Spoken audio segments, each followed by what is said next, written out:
Hello दोस्तों, नमस्कार। आप सभी लोगों का एक बार फिर से स्वागत है आपके अपने YouTube channel pH digital education पर। दोस्तों, आज की इस वीडियो में हम लोग भारतीय राज्य व्यवस्था के अंतर्गत संसदीय प्रक्रिया को पढ़ने वाले हैं।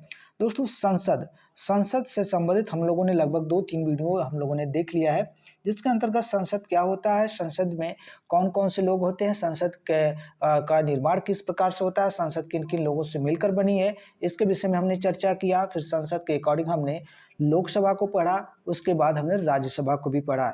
अब हम देखेंगे दोस्तों कि जो संसद में प्रक्रियाएँ चलती हैं, संसद में जो कार्य होते हैं, संसद में क्या काम होते हैं, किस तरह से वह काम किए जाते हैं, यानी कि इन सब प्रक्रियाओं को हम लोग पढ़ने वाले हैं। दोस्तों, संसदीय जो प्रक्रिया है, यह काफ़ी कह सकते हैं बड़ी एक प्रकार से प्रक्रिया होती है इसमें, और ये जो टॉपिक है काफ़ी बड़ा टॉपिक होता है। इसलिए इस टॉपिक को हम लोग कम से कम 2-3 वीडियो के माध्यम से पढ़ने वाले हैं। तो आइए आज हम लोग प्रारंभ करते हैं भारतीय संसद के अकॉर्डिंग हम लोग संसदीय प्रक्रिया को। तो दोस्तों, संसद प्रक्रिया क्या होती है? तो सबसे पहले इसके बारे में जानने के लिए दोस्तों हमें अनुच्छेद 118 के विषय में जानना होगा। तो दोस्तों देखिए, अनुच्छेद 118 क्या कहता है? अनुच्छेद 118 कहता है कि इस अनुच्छेद के अनुसार संसद अपने नियम और प्रक्रिया स्वयं ही निर्धारण करेगी, जिसका उल्लेख आपको अनुच्छेद 118 में देखने को मिलता है। यानी कि दोस्तों, संसद अपना नियम, ठीक है, संसद जो है अपने नियम प्रक्रिया जो है स्वयं ही अपने बनाएगी, ठीक है। अपना क्या नियम होना चाहिए, संसद में किस प्रकार से वह कार्य संपादित होना चाहिए, इसका निर्माण जो है संसद खुद तय करेगी, और इसका उल्लेख आपको अनुच्छेद 118 में देखने को मिलता है। तो प्रश्न यहाँ से बनेगा, संसद जो है अपने नियम और प्रक्रिया स्वयं निर्धारण करती है, इसका उल्लेख किस आर्टिकल में है, किस अनुच्छेद में है? यानी कि अनुच्छेद 118 में है, ठीक है। दोस्तों, अब देखिए 118 और 108 में क्या संबंध है, ये हमें जानना बहुत ज़रूरी है। अनुच्छेद 118 और 108 देखिए लग रहा है कि सेम है, लेकिन 118 अलग है, 108 अलग है, लेकिन इनमें संबंध है। अब क्या संबंध है? पहले 108 को हम लोग समझते हैं कि 108 में क्या बताया गया है। तो दोस्तों, अनुच्छेद 108 में देखिए कहा गया है कि राष्ट्रपति संसद की संयुक्त अधिवेशन बुलाएगा। दूसरा बताया गया कि यह संयुक्त अधिवेशन क्यों बुलाया जाएगा।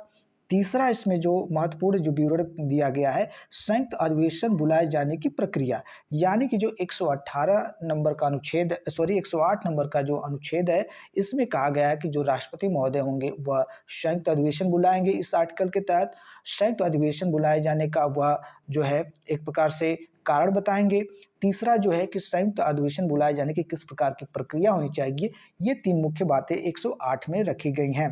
लेकिन दोस्तों, 118 और 108 में क्या संबंध है? इसके लिए दोस्तों देखिए यहाँ पे समझने वाली बात है कि 118 देखिए कहता है कि संयुक्त अधिवेशन बुलाए जाने की प्रक्रिया एवं उसका निर्धारण राष्ट्रपति करेंगे, ठीक है। यानी कि संयुक्त अधिवेशन बुलाए जाने की प्रक्रिया और उसका निर्धारण कौन करेगा? राष्ट्रपति महोदय करेंगे, लोकसभा अध्यक्ष एवं राज्यसभा के सभापति से मिलकर। तो याद रखिएगा, राष्ट्रपति महोदय जो संयुक्त अधिवेशन बुलाया जाएगा उसकी प्रक्रिया और उसका निर्धारण ये स्वयं करते हैं, लेकिन दोस्तों लोकसभा अध्यक्ष एवं राज्यसभा के सभापति से मिलकर ये सब काम करते हैं। दोस्तों, इसमें देखिए और दूसरा पॉइंट क्या है कि संयुक्त अधिवेशन की अध्यक्षता कौन करते हैं? लोकसभा अध्यक्ष करते हैं। तो दोस्तों याद रखिएगा, यहाँ पे मैं ये आपको बताना चाहता हूँ कि 108 में तो संयुक्त अधिवेशन बुलाया जाता है, राष्ट्रपति के माध्यम से बुलाते हैं वह, ठीक। लोकसभा अध्यक्ष और राज्यसभा के जो सभापति होते हैं उनसे मिलकर वह जो है संयुक्त अधिवेशन बुलाते हैं, उसका निर्धारण करते हैं, ठीक है। लेकिन दोस्तों, इसकी अध्यक्षता जो करते हैं वह स्पीकर महोदय करते हैं। संयुक्त अधिवेशन की कौन करते हैं? स्पीकर, यानी कि अध्यक्ष महोदय करते हैं। और यह जो अध्यक्षता की जाती है इसका जो उल्लेख होता है दोस्तों आपके आर्टिकल 118 में देखने को मिलता है। देखिए, बुलाया जाएगा 108 के तहत, ठीक है। कौन बुलाएंगे? राष्ट्रपति महोदय बुलाएंगे। अब उसकी अध्यक्षता कौन करेगा? ये करेंगे आपके स्पीकर महोदय। अब अध्यक्षता कर रहे हैं स्पीकर महोदय, स्पीकर महोदय अध्यक्षता करेंगे। इसका चर्चा कहाँ पे किया गया है? 118 में। देखिए यही संबंध है इसमें, ठीक है। दोस्तों, यहाँ पे नोट करने वाली बात है कि लोकसभा अध्यक्ष के पद पर न होने की स्थिति में संयुक्त अधिवेशन की अध्यक्षता उपाध्यक्ष करते हैं। तो याद रखिएगा, यदि लोकसभा अध्यक्ष नहीं उपस्थित हैं तो उस समय जो संयुक्त अधिवेशन की अध्यक्षता करते हैं वह उपाध्यक्ष महोदय करते हैं, लेकिन इसका उल्लेख संविधान में कहीं आपको देखने को नहीं मिलता है। देखिए, ये सब संसदीय प्रक्रियाएं ही चल रही हैं, ठीक है। मैं आपको एकदम अच्छे तरीके से इसमें आपको सरल भाषा में समझा रहा हूँ दोस्तों। किताबों में आपको बहुत सारा चीज़ देखने को मिल जाएगा, लेकिन आपके एग्जाम की दृष्टि से ये आपको मैं बता रहा हूँ। दोस्तों आप कोई भी एग्जाम देते हैं, चाहे पीसीएस का देते हो, चाहे टीजीटी पीएचडी, चाहे असिस्टेंट प्रोफेसर, जीआईसी कोई भी देते हो दोस्तों, तो देखिए यहाँ से सारे प्रश्न आपको बन जाएंगे, ठीक है। तो दोस्तों देखिए, इसके बाद देखिए आगे कहा गया है कि यदि उपाध्यक्ष भी नहीं है, ठीक है, यदि अध्यक्ष नहीं है तो उपाध्यक्ष उसकी जो है उसका अधिवेशन की संयुक्त अधिवेशन की अध्यक्षता करेंगे, लेकिन उसके तो उल्लेख जो है संविधान में कहीं नहीं है। लेकिन यदि उपाध्यक्ष भी नहीं होते हैं दोस्तों, तो इसकी अध्यक्षता कौन करते हैं, तो राज्यसभा के जो उपसभापति होंगे वह इसकी अध्यक्षता करेंगे। यानी कि जो आपके उपराष्ट्रपति महोदय होते हैं वह भी क्या करते हैं कि लोकसभा में जो संयुक्त अधिवेशन बुलाया जाता है दोस्तों, उसकी वह अध्यक्षता करते हैं, ठीक है। किस स्थिति में, जब उपाध्यक्ष नहीं होंगे, ठीक है, उस स्थिति में, उस कंडीशन में, ठीक है, करेंगे। किस कंडीशन में, यानी कि जब राष्ट्रपति नहीं होंगे, सॉरी अध्यक्ष नहीं होंगे तो उपाध्यक्ष करेंगे, यदि उपाध्यक्ष भी नहीं होंगे तो उपसभापति यानी कि आपके जो है उपराष्ट्रपति होते हैं वह करते हैं, ठीक है। दोस्तों राष्ट्रपति को यह जो शक्ति दी गई है, ठीक है, वह 118 के तहत मिली है। दोस्तों यह सब जो प्रक्रियाएं जो है, ये सब कैसे काम होगा, किस प्रकार से अध्यक्षता कौन करेगा, क्या करेगा, यह जो है राष्ट्रपति ही तय करते हैं, ठीक है। क्या करते हैं कि राष्ट्रपति जो है बुलाते हैं संयुक्त अधिवेशन, कौन उसकी अध्यक्षता करेगा, कौन नहीं करेगा, कब किसकी अनुपस्थिति में कौन करेगा, ये सब जो निर्धारण करेंगे ये राष्ट्रपति महोदय करते हैं। लेकिन उनको यह पावर कहाँ से मिली है, तो देखिए यहाँ पे भी आर्टिकल 118 की बात की गई है, यानी कि 118 के तहत तो सभी लोग अध्यक्षता जो करते हैं वह 118 के तहत करते हैं, और वह किसके अनुरूप करते हैं, तो राष्ट्रपति को ये पावर दी गई है कि कौन अध्यक्षता करेगा, कैसे काम होगा, ठीक है, संयुक्त अधिवेशन का, ये सब जो है 118 के तहत बताया गया है। दोस्तों अब हम लोग देखते हैं कि अनुच्छेद 120, देखिए दोस्तों ये सब मैं आप लोगों को बता दूं, ये खुद से मैंने नोट्स बनाया है, ये खुद से मैंने नोट्स बनाया, मैंने भी कहीं पढ़ा है दोस्तों, तो वहां से मैंने नोट्स तैयार किए हैं, ठीक है। कोई ऐसा नहीं कि मैंने कहीं से किसी बुक से केवल लिख लिया, ऐसा कुछ भी नहीं, ठीक है। देखिए दोस्तों अनुच्छेद 120 क्या कहता है, संसद का कार्य हिंदी और अंग्रेजी भाषा में होता है। तो दोस्तों अनुच्छेद 120 कहता है कि संसदीय प्रक्रिया के दौरान संसद में जो भी कार्य होता है वह जो है हिंदी और अंग्रेजी भाषा में होता है। किस भाषा में, हिंदी और अंग्रेजी भाषा में। यह जो है आपके अनुच्छेद 120 में इसका उल्लेख देखने को मिलता है। दोस्तों यदि कोई संसद का सदस्य हिंदी और अंग्रेजी दोनों ही नहीं जानता हो तो मातृभाषा का भी उल्लेख किया गया है। दोस्तों 120 नंबर का जो अनुच्छेद है, इसमें दोस्तों हिंदी और भाषा में जो संसद में कार्य होता है, लेकिन यदि कोई सदस्य, ठीक है, यदि कोई सदस्य संसद में हिंदी और अंग्रेजी दोनों ही नहीं जानता है तो वह अपनी मातृभाषा भी बोल सकता है, अपना कार्य संपादित कर सकता है, जो कि आपका अनुच्छेद 120 उसे यह, ठीक है, प्रावधान करता है। दोस्तों अनुच्छेद 121, अनुच्छेद देखिए मैं बहुत ज़्यादा इसमें कुछ ये नहीं कि ये बातें वो बातें नहीं, एकदम जो फैक्ट चीज़ें हैं जो आपके एग्जाम के लिए उपयोगी है वही चीज़ आपको बताते चल रहा हूँ, बीच में कोई डिस्टर्बिंग नहीं है, ठीक है। मैं कहीं कहीं बीच में बोल दे रहा हूँ, आगे से ये भी नहीं बोलूँगा, ठीक। तो अनुच्छेद 121 देखिए क्या कहता है, किसी भी न्यायाधीश पर उसको उसके पद से हटाने की प्रक्रिया को छोड़कर अन्य किसी भी प्रकार की कोई टिप्पणी संसद में नहीं की जाएगी। बहुत बड़ी बात देखिए दोस्तों यहाँ पे बताई गई है कि अनुच्छेद 121 प्रावधान करता है कि किसी भी न्यायाधीश पर, दोस्तों कोई भी न्यायाधीश जो हो उसको यदि उसके पद से हटाना हो तो हटाने की जो ये प्रक्रिया होगी उसे छोड़कर, ठीक, हटाने की प्रक्रिया को छोड़कर अन्य कोई भी प्रकार का कोई भी टिप्पणी जो संसद में नहीं की जाएगी। केवल उसके पद को हटाने की जो भी बातें होंगी वह जो है संसद में की जाएगी, बाकी उससे संबंधित और कोई भी चीज़ जो है संसद में कोई भी टिप्पणी न्यायाधीश के विषय में नहीं की जाएगी, जो कि अनुच्छेद 121 प्रावधान यह करता है, ठीक है। ये याद रखिएगा आप लोग, ठीक है। खासकर जो पीसीएस वाले दोस्तों, ये उन्हें काफ़ी ये जो है ये पॉइंट जो है काफ़ी उन्हें याद रखना चाहिए, क्योंकि दोस्तों इस तरह के प्रश्न तर्क संबंधी प्रश्न दिए जाते हैं पीसीएस में, ठीक है, और पीजीटी वगैरह में। दोस्तों अनुच्छेद 122, अनुच्छेद देखिए 122 क्या प्रावधान करता है। अनुच्छेद 122 देखिए कहता है कि संसद की किसी भी, ठीक है, अनुच्छेद 122 देखिए यहाँ पे मैं लिख दे रहा हूँ 122, ठीक है। 122 जो है संसद की किसी भी विधि या मान्यता पर न्यायपालिका कोई टिप्पणी नहीं कर सकती। यानी कि दोस्तों याद रखें अनुच्छेद 122 यह कहता है कि संसद की यदि कोई विधि हो या मान्यता हो तो न्यायपालिका भी उस पर कोई टिप्पणी नहीं कर सकता। देखिए ये दोनों भी एक दूसरे पे बहुत एक तरह से कह सकते हैं कि अपने अपने अधिकार के अंदर ही सीमित हैं, ठीक है। बहुत ज़्यादा ना ही संसद पे ये कोई टिप्पणी करेंगे और ना ही ये जो है न्यायपालिका पे कोई टिप्पणी कर सकते हैं बहुत ज़्यादा, ठीक है। इनको अपने अधिकार के अंदर ही सीमित रखा गया है, ठीक है। तो याद रखिएगा 122 कहता है कि संसद की किसी भी विधि यानी संसद का कोई भी विधि या मान्यता हो तो न्यायपालिका उस पर टिप्पणी नहीं कर सकता, ठीक है। आगे दोस्तों देखिए, अब दिया गया है शपथ, ठीक है। शपथ की बात की गई है दोस्तों। शपथ देखिए, अब जो संसद में सदस्य होते हैं उनको शपथ दिलाई जाती है दोस्तों। अब उस शपथ के विषय में हमें जानना चाहिए। तो दोस्तों शपथ के विषय में सबसे पहले हमें अनुच्छेद 99, ठीक है, 99 को समझना होगा। अनुच्छेद 99 देखिए कहता है कि संसद के सदस्यों की शपथ राष्ट्रपति या राष्ट्रपति द्वारा नियमित व्यक्ति द्वारा दिलाते हैं, ठीक है। यानी दोस्तों याद रखिएगा, अनुच्छेद 99 यह प्रावधान करता है कि संसद के जो भी सदस्य होंगे उनको शपथ जो राष्ट्रपति या राष्ट्रपति द्वारा यदि कोई व्यक्ति, ठीक है, अधिकृत किया गया है, नियमित किया गया है, तो वह संसद के सदस्यों को क्या करेंगे, शपथ दिलाएंगे अनुच्छेद 99 के तहत, ठीक है। अनुच्छेद 99 के तहत राष्ट्रपति या उनके द्वारा कोई जो नामित व्यक्ति है वही सदस्यों को क्या करेगा, जो है शपथ दिलाएगा। दोस्तों शपथ का प्रारूप आप किस प्रकार से होना चाहिए जिस पर वह सदस्य जो होंगे अपने शपथ ग्रहण करेंगे। शपथ का प्रारूप दोस्तों, संसद के सदस्य किस बात की शपथ लेते हैं उनके शपथ का प्रारूप अनुसूची 3 में ठीक है, इसका उल्लेख देखने को मिलता है। दोस्तों जो शपथ का प्रारूप जो होता है वह किस प्रकार का होना चाहिए, ठीक है, इसका उल्लेख दोस्तों, ठीक है, वह किस प्रकार का होना चाहिए, किस प्रकार के वह शपथ लेंगे, इस सब चीज़ों का जो प्रारूप है अनुसूची 3 में आपको देखने को मिलेगा। तो याद रखिएगा, संसद के सदस्य जो शपथ लेते हैं इसका प्रारूप जो होता है अनुसूची 3 में देखने को मिलता है। अनुसूची 3 में इसका उल्लेख किया गया है, ठीक है। दोस्तों ये भी आप याद रखें, 99 के तहत वो शपथ लेते हैं, ये भी आप याद रखिएगा, ठीक है, जैसा कि हमने पहले देख लिया है। दोस्तों यहाँ पे नोट करने वाली बात है कि भारत का कोई मंत्री कुल जो है 3 बार शपथ लेता है। तो बहुत से लोगों को तो आज तक यही नहीं पता कि जो मंत्री होते हैं वह कितनी बार शपथ लेते हैं, ठीक है। तो याद रखिएगा,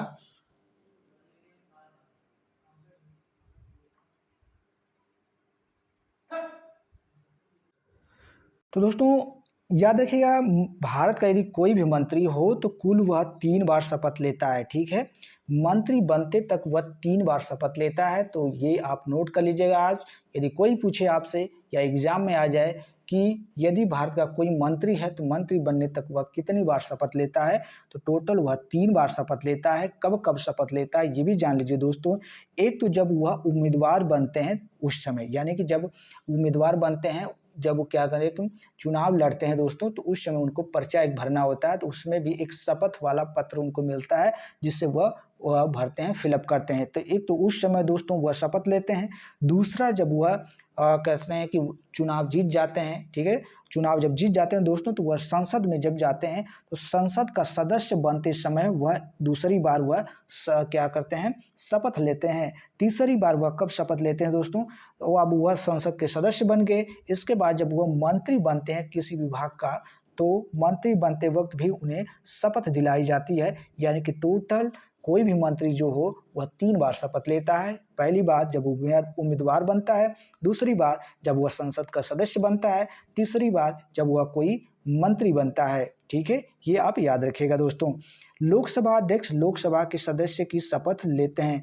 यहाँ पे नोट करने की बात यह भी है कि दोस्तों जो लोकसभा अध्यक्ष होते हैं दोस्तों वह किसकी शपथ लेते हैं, तो यहाँ पे हमेशा याद रखिएगा, लोकसभा जो अध्यक्ष होते हैं वह अध्यक्ष पद की शपथ नहीं लेते हैं, बल्कि वह सदस्य लोकसभा के सदस्य की ही शपथ लेते हैं, ठीक है। ये आप याद रखेंगे, ठीक है। तो कभी भी ऐसा मत कहिए कि वह अध्यक्ष पद की शपथ लेते हैं, वह हमेशा लोकसभा के सदस्य के रूप में ही शपथ लेते हैं अध्यक्ष महोदय, ये आप याद रखेंगे, ठीक है। दोस्तों यहाँ पे अनुच्छेद 100 को हमको समझना पड़ेगा, यानी अनुच्छेद जो आपका 100 है यानी कि 100 नंबर का है, यह क्या प्रावधान करता है संसदीय प्रक्रियाओं के अंतर्गत, इसे भी पढ़ना पड़ता है दोस्तों अनुच्छेद 100 यह दोस्तों कोरम यानी कि गणपूर्ति, ठीक है, संसद में कोरम की व्यवस्था है, यानी गणपूर्ति की व्यवस्था की गई है। तो दोस्तों याद रखिएगा, संसद में कोरम या गणपूर्ति जो होती है 1/10 होनी चाहिए। यानी संसद में जो कोरम होता है या गणपूर्ति होती है, यानी संसद की जब बैठक होगी तो कम से कम 1/10 जो है सदस्य होना चाहिए, ये आवश्यक होता है दोस्तों। तो कोरम और गणपूर्ति कितनी होनी चाहिए? 1/10 होनी चाहिए। दोस्तों लोकसभा में, ठीक है, याद रखिएगा, लोकसभा में टोटल कितने हैं? 545, जो वर्तमान में फिलहाल आपको एंग्लो इंडियन को हम इंक्लूड करके कह रहे हैं क्योंकि इनको हटा दिया गया है। 104वां जो संशोधन हुआ था 2020 जनवरी में, ठीक है, उसको हम इंक्लूड करके कह रहे हैं, उसे आप हटा सकते हैं, ठीक है।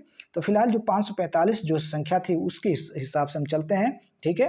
तो दोस्तों यहाँ पे यदि देखा जाए इसका 1/10 तो कितना आएगा? 55, यानी कि 55 सदस्य होने ही चाहिए, ठीक है, किसी भी बैठक में, ठीक है। तो क्या प्रश्न यहाँ से बनेगा कि गणपूर्ति कितनी होनी चाहिए? ऑप्शन में दे देगा 1/10 और दूसरे ऑप्शन में दे देगा 55, तीसरे ऑप्शन में दे देगा ए बी दोनों, चौथा ऑप्शन में दे देगा इनमें से कोई नहीं, ठीक है। तो क्या करेंगे? ए और बी दोनों, ठीक है, यानी कि 1/10 हो या 55 हो, ठीक है। तो क्या आंसर आप मारेंगे? 55 या 1/10, यानी कि आपकी गणपूर्ति इतनी होनी चाहिए। राज्यसभा में दोस्तों याद रखिएगा 245 सदस्य हैं तो वर्तमान में, तो इसमें से गणपूर्ति यदि देखा जाए 1/10 तो आपके 25 सदस्य होने चाहिए। कितने? 25 सदस्य होने चाहिए। ये फैक्ट है, आप इसे याद कर लीजिएगा। दोस्तों यहाँ पे एक बात नोट करने वाली है कि अनुच्छेद 100 के अंतर्गत कोरम, ठीक है, अनुच्छेद 100 के अंतर्गत कोरम पूरा न होने की स्थिति में सदन के अध्यक्ष महोदय जो होते हैं दोस्तों, सभा को स्थगित या निलंबित कर सकते हैं। तो ये याद रखिएगा दोस्तों, यदि कोरम नहीं पूरा होता है दोस्तों अनुच्छेद 100 के तहत, तो जो सदन में उसके अध्यक्ष होते हैं महोदय, ठीक, वो क्या करेंगे? सभा को स्थगित या निलंबित भी कर सकते हैं, ठीक है, अध्यक्ष महोदय। तो गणपूर्ति होना आवश्यक होता है। दोस्तों संसद के सचिवालय, ठीक है, संसद के सचिवालय, अब हम लोग देखने वाले हैं संसद के सचिवालय। संसद के सचिवालय क्या होता है, ठीक है, जैसे आप लोग अक्सर पढ़ते होंगे सचिवालय से वैकेंसी है ये, तो आप ये देखिए संसद के सचिवालय ठीक वही चीज़ है, ठीक है। तो संसद के सचिवालय, इसका उल्लेख देखिए आपको कहाँ पे देखने को मिलता है? अनुच्छेद 98 में, ठीक है। तो संसद के सचिवालय भी होते हैं, ठीक है, याद रखिएगा संसद के सचिवालय होते हैं जिसका हमें उल्लेख अनुच्छेद 98 में देखने को मिलता है। दोस्तों अनुच्छेद 98 के तहत संसद के सदनों के अपने अपने सचिवालय होंगे। तो 98 नंबर का जो अनुच्छेद है यह प्रावधान करता है कि संसद संसद के दोनों सदन हैं उनके अपने अपने क्या होंगे? सचिवालय होंगे। अनुच्छेद 98 के तहत संसद के कर्मचारियों की नियुक्ति, भर्ती, सेवा शर्तों का निर्धारण संसद को दिया गया है। दोस्तों अनुच्छेद जो 98 यह संसद को शक्ति देता है, प्रावधान करता है कि संसद के जो भी कर्मचारी होंगे उनकी नियुक्ति, उनकी भर्ती, उनकी सेवा शर्तों का निर्धारण कौन करेगा? संसद खुद करेगी, ठीक है। तो यह अनुच्छेद 98 करता है, ठीक है, जो कि सचिवालय अपने अपने होंगे सभी सदन के। आगे हम लोग देखते हैं दोस्तों लोकसभा एवं राज्यसभा के सचिवालय में समानता एवं अंतर। तो लोकसभा और राज्यसभा के जो सचिवालय होंगे उसमें क्या क्या समानताएं हो सकती है और उनमें क्या अंतर हो सकते हैं। तो सबसे पहले हम लोकसभा का सचिवालय एक तरफ देख लेते हैं, एक तरफ राज्यसभा का सचिवालय। तो लोकसभा का सचिवालय देखते हैं, तो यहाँ पे पहला पॉइंट देखिए, प्रशासनिक प्रमुख को महासचिव कहा जाता है, ठीक है। अब देखिए महासचिव, आप जब कोई भी एनसीईआरटी पढ़ते हैं या कोई भी बुक पढ़ेंगे जब राज्य व्यवस्था, तो आपको महासचिव अलग से खूब अच्छे तरीके से उसमें बहुत सारी डिटेल में दिया रहेगा, बहुत ज़रूरत नहीं पड़ती है उसकी, लेकिन पढ़ना पड़ता है। उसी चीज़ को मैंने देखिए कितने कम मैटर में इसको, कितने सरल भाषा में इसको आप लोगों के लिए मैं लाया हूँ ताकि अच्छे तरीके से समझ में आ जाए, ठीक है, क्योंकि आपको एग्जाम पास करना है। तो दोस्तों लोकसभा का सचिवालय, लोकसभा के सचिवालय में सबसे पहले हम देखेंगे कि प्रशासनिक प्रमुख जो होते हैं उनको जो महासचिव कहा जाता है। तो लोकसभा सचिवालय के जो प्रशासनिक प्रमुख होंगे उनको क्या कहा जाएगा? महासचिव कहा जाएगा। ठीक उसी प्रकार से राज्यसभा का जो सचिवालय होगा वहाँ पे जो प्रशासनिक प्रमुख होंगे उनको भी क्या कहा जाएगा? महासचिव कहा जाता है। दूसरे नंबर पे यदि हम लोकसभा का सचिवालय के अंतर्गत देखते हैं तो महासचिव की नियुक्ति जो है लोकसभा अध्यक्ष द्वारा की जाती है, यानी कि लोकसभा के सचिवालय के महासचिव की नियुक्ति कौन करते हैं? लोकसभा के अध्यक्ष करते हैं। वहीं राज्यसभा के सचिवालय के महासचिव की नियुक्ति कौन करते हैं? तो राज्यसभा के जो सभापति होते हैं दोस्तों वह करते हैं। तो ये अंतर है, लोकसभा सचिवालय के महासचिव की नियुक्ति जो है लोकसभा अध्यक्ष करते हैं, राज्यसभा के सचिवालय के महासचिव की नियुक्ति कौन करते हैं? सभापति महोदय करते हैं। ठीक है, ये आप याद रखेंगे। ठीक है, हमेशा आप याद रखिएगा। दोस्तों, भारतीय प्रशासनिक सेवा के अधिकारियों को महासचिव के पद पर नियुक्त किया जाता है। तो यहाँ पे प्रश्न बनता है कि आखिर जो महासचिव होंगे वह कौन लोग बनेंगे। तो याद रखिएगा, भारतीय प्रशासनिक सेवा के जो अधिकारी होते हैं वही महासचिव के पद पर नियुक्त किए जाते हैं।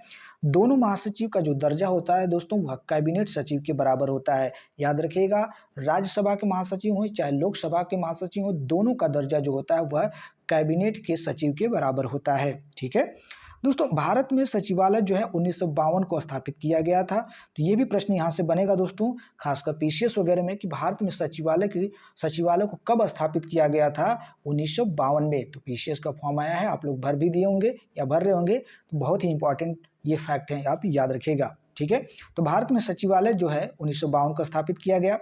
1990 से महासचिव का दर्जा कैबिनेट सचिव के बराबर दिया जाने लगा। दोस्तों, 52 में तो स्थापित कर दिया गया, लेकिन उससे पहले जो महासचिव थे उन्हें जो है कैबिनेट सचिव का दर्जा नहीं मिला था। 1990 से दोस्तों इन्हें जो है किसके बराबर दर्जा मिलने लगा, तो कैबिनेट सचिव के बराबर महासचिव को दर्जा मिलने लगा। कब से? 1990 से।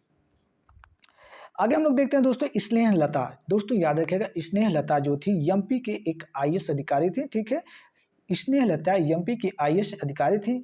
यह जो है लोकसभा की पहली महिला महासचिव है। तो यहाँ पे प्रश्न यही बनेगा कि लोकसभा की पहली महिला महासचिव कौन थी, तो स्नेहलता थी दोस्तों। यह कहाँ की थी, तो ये एमपी की एक आईएएस थी। ठीक है, तो यहाँ पे प्रश्न यही बनेगा कि पहली महिला महासचिव लोकसभा की कौन थी। ठीक है, तो वह स्नेहलता एमपी की आईएएस। यह प्रश्न आपको ये इंटरव्यू में कभी कभी पूछा जा सकता है, बताइएगा कि लोकसभा की पहली महिला महासचिव कौन थी जो कि एमपी की आईएएस अधिकारी थी। तो आप बताएंगे स्नेहलता। आगे दोस्तों देखिए, महासचिव के कार्यकाल के बारे में संविधान में कोई उल्लेख नहीं है। दोस्तों, महासचिव तो दोनों में होते हैं, चाहे लोकसभा हो चाहे आपके राज्यसभा हो, लेकिन इसका उल्लेख, महासचिव के पद का उल्लेख दोस्तों संविधान में कहीं देखने को नहीं मिलता है। इनकी नियुक्ति के समय इनके कार्यकाल का विवरण जो है कॉन्ट्रैक्ट के माध्यम से होता है दोस्तों। तो इनका जो नियुक्ति जो होता है और इनका कार्यकाल जो है एक कॉन्ट्रैक्ट के माध्यम से होता है, जो कि निश्चित नहीं होता है। ठीक है, तो जो कि निश्चित नहीं होता है। ठीक है दोस्तों, आगे हम लोग देखते हैं संसदीय सत्र सेशन। ठीक है, अब ये संसदीय सत्र यानी कि सेशन या अधिवेशन इसे हम कह सकते हैं दोस्तों। ये क्या होता है दोस्तों, अनुच्छेद 85 के तहत राष्ट्रपति संसद के सत्र को आहूत करते हैं। आहूत, ये अक्सर ऐसा शब्द है दोस्तों, कंफ्यूज हो जाते हैं लोग। आहूत या अध्यक्षता वाली बात आ जाती है तो कंफ्यूज होते हैं आखिर क्या है। तो याद रखिएगा, आहूत का मतलब बुलाना। ठीक है, आहूत का मतलब बुलाते हैं, यानी कि अनुच्छेद 85 के तहत राष्ट्रपति संसद के सत्र को क्या करते हैं, आहूत करते हैं, ये बुलाते हैं।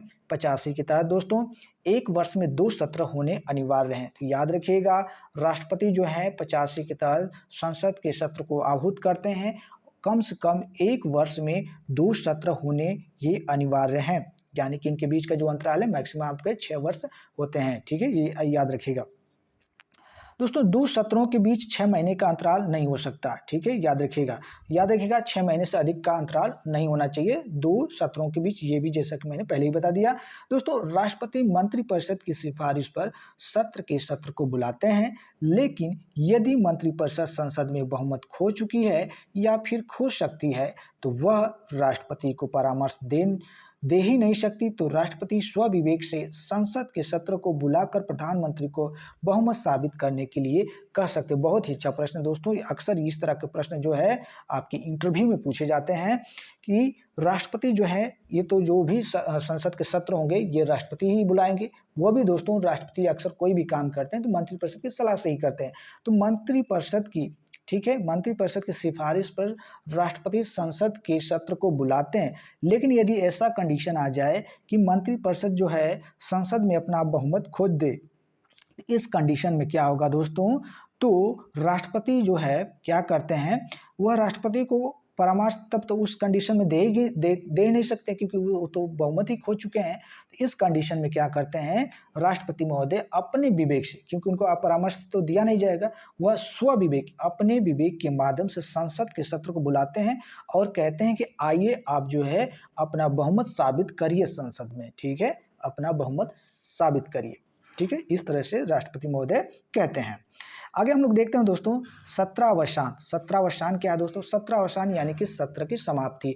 अक्सर ये शब्द नए बच्चों को देखने को मिलता है कि सत्रावसान ये कैसा शब्द है। सत्रावसान का मतलब होता है सत्र की समाप्ति। ठीक है दोस्तों, सत्र की समाप्ति के अंतर्गत हम लोग देखते हैं तो सबसे पहले यदि हम देखेंगे अनुच्छेद 85। ठीक है, अनुच्छेद 85 के तहत राष्ट्रपति सत्र की समाप्ति कर सकते हैं। तो दोस्तों याद रखिएगा, जो अनुच्छेद 85 इसके तहत राष्ट्रपति सत्र की समाप्ति कर सकते हैं। सामान्यतः संसद के 3 सत्र होते हैं। ठीक है, तो याद रखिएगा, सामान्यतः जो संसद के कितने सत्र होते हैं? 3 सत्र होते हैं, ये आप याद रखेंगे।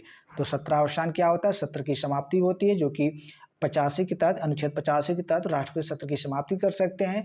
और पूछा जाए कि सत्र कितने होते हैं संसद, तो सामान्य रूप से 3 सत्र होते हैं। वैसे सत्र देखें तो बहुत सारे देखने को, लेकिन सामान्य रूप से 3 ही सत्र होते हैं दोस्तों। ठीक है, अब हम लोग नेक्स्ट वीडियो में पढ़ेंगे कि कौन कौन से सत्र होते हैं। जैसा कि आप देख रहे होंगे स्क्रीन पे, पहला है बजट सत्र, तो हम लोग बजट सत्र से अगले वीडियो में प्रारंभ करेंगे दोस्तों। तो यह वीडियो आप लोगों को कैसी लगी आप लोग जरूर कमेंट करके बताइएगा।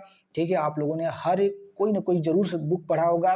ठीक है, संसदीय प्रक्रिया को आप बताइएगा कि यह जो मैंने आपको बताया आसान लगा कि नहीं लगा दोस्तों, बुक से कुछ हट के था कि नहीं था। आप इसे नोट्स बना सकते हैं या स्क्रीनशॉट भी ले सकते हैं जहाँ जहाँ मैंने आपको रोक के पढ़ाया। या आपको नोट्स चाहिए तो आप लोग कमेंट करके बताइएगा किस प्रकार से नोट्स मिलेगी। जैसा कि मैंने पहले बता दिया कि हर एक नोट्स आपको मैं दूंगा वीडियो के बाद, लेकिन इसके लिए मैंने प्राइस रख दिया दोस्तों ओनली 10 रुपीज़। ठीक है, तो जिन लोगों को चाहिए, जिन लोगों को आवश्यकता लगे वो ले सकते हैं, बाकी खुद से नोट्स बनाएंगे तो सबसे बेटर होगा। इस वीडियो में बस दोस्तों इतना ही। थैंक यू, मिलते हैं किसी नेक्स्ट वीडियो के लिए। तब तक के लिए सभी लोगों को धन्यवाद एंड गुड नाइट।